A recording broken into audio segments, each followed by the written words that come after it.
Yeah, I know. It could be 90 degrees and I'd be out there freezing, so. Well, You and know, it well, is an maybe adorable not. little park, but you do get a bit of a wind tunnel effect through it. And Yes. that chills everything down, even on a nice day. Mm. But yeah, we'll probably do that again this year. That'll be fun. And anyway, I wanted to ask you, because I have not, this was something you had told me about a while back, and I wasn't sure if you'd heard anything more about this. We kind of got distracted. We had a bunch of stuff we wanted to talk about in the past few shows, and we just got distracted on various other things. But there was this thing about the Hastings Law School, which is, I believe, in San Francisco. There was a challenge in at the Supreme Court because of the school's discrimination, the law school's discrimination policy. And I wasn't sure if anything had come of that. Had you heard anything more about that? I'm not remembering the story. This was So, I mean, the short answer then is no. I haven't heard anything more of it. This was the student organization. It was a Christian organization. Oh, yes, right. Yeah, the Christian Legal Society. Yes. And there was a challenge. That the school had an all-comers policy that in order to be in order to use the school's name and receive school funding and receive priority scheduling in school facilities, you had to abide by the school's policies. Yeah. And they had a policy to allow all comers to any student groups, which simply means that you had to allow, you couldn't restrict who could join your group, and that included running for office of the group. If somebody wanted to run for office in that organization, then you had to let them. There's a Christian group on campus that decided to amend their bylaws to prohibit the admission of homosexuals and anyone that had had sex before marriage.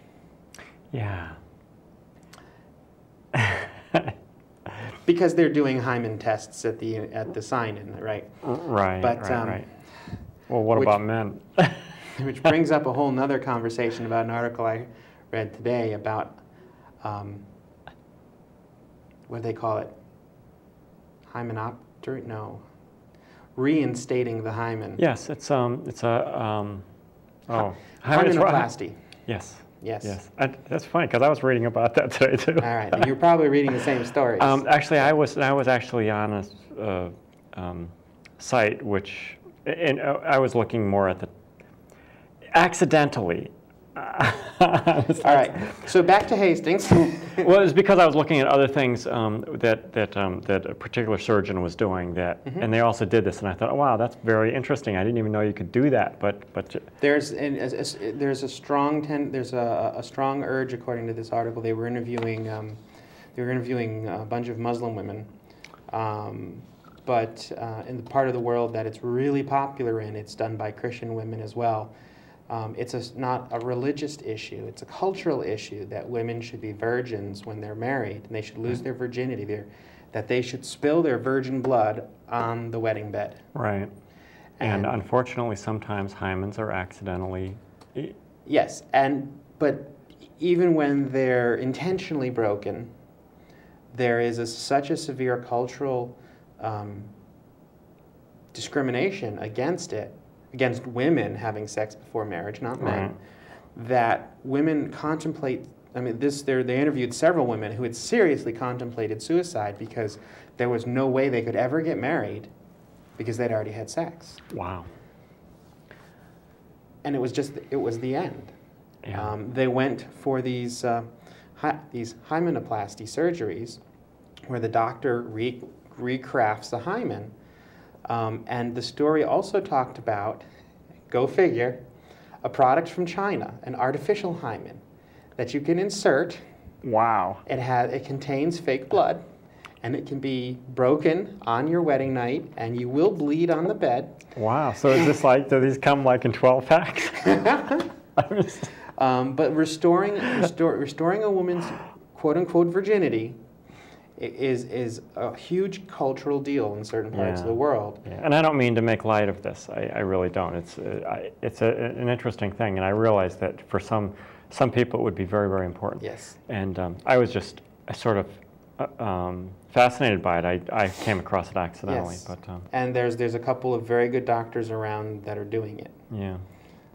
But anyways, the Hastings School amended their bylaws to, this group at the Hastings School had amended the bylaws to prohibit the admission of homosexuals or anyone that had had sex before marriage, Right.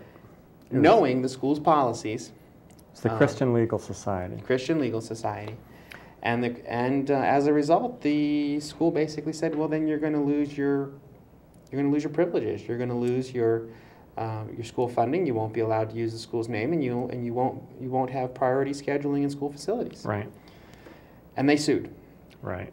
And it went to the Supreme Court. And it went to the Supreme Court, and there were senators and representatives from all over who were crying foul that it makes no sense whatsoever that a Christian organization should have to allow in other non-Christian people. And what if those non-Christian people run for office?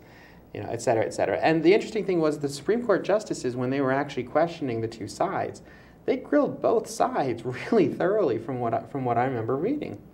And the complaint is that because the school is withdrawing funding and because the school is not allowing them priority scheduling and because the school is not allowing them to use their name, that the school is discriminating against them and not allowing them their freedom of expression. Right.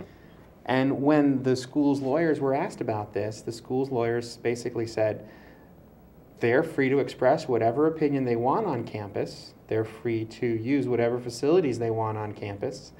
And if they get overwhelmed by pagans that join the group and run for office, they're free to reform a new group on campus. Right. You know, when the prosecution's lawyer was answering questions, one of the questions that he got asked was,